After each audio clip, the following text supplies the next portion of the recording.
what do we mean when we say we have a right? A right refers to a legal entitlement, something which you are entitled to get legally. It is something that can be justified, that can be recognized, and that can be protected.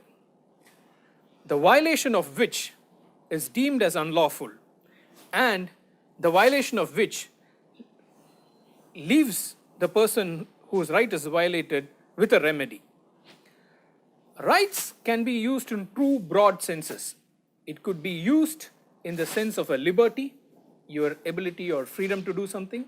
It could also be used in the sense of a license, your right to do something because somebody has given a consent or somebody has been allowed to do certain things. Rights may express itself inherently in a human being, like what we say about human rights, your right to vote, your right to be, your right to privacy. These are things which are inherent in a human being. There are also rights that manifest in things beyond the human being, for example, property. So we have a set of rights that manifest in a human being because of his character of being a human being, those who are what we call inherent rights. And we also have rights that express on things because human beings can possess, own, transfer things. In that sense, rights are created by the law. In fact, you need a legal recognition for something to be regarded as a right.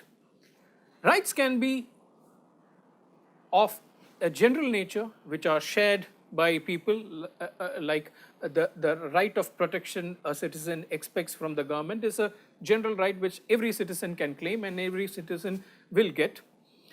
Whereas there are certain rights that could be operated or that could be exercised in an exclusive manner.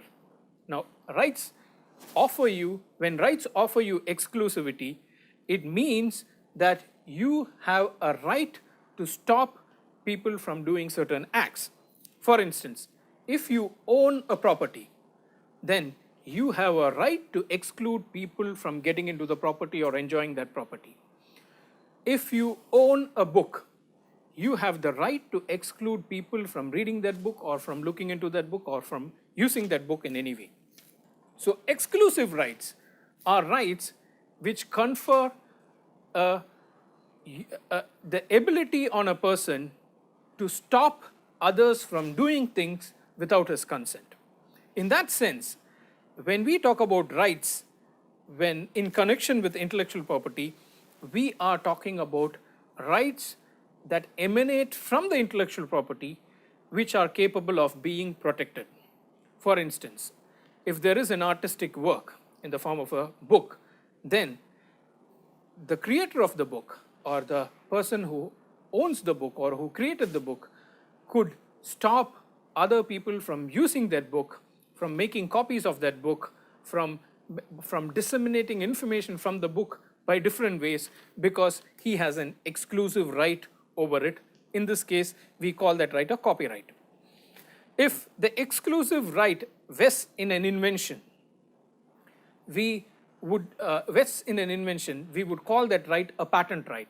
And the patent right gives a person the liberty to make or manufacture, to sell, to offer for sale, to import, and to use the right in that invention.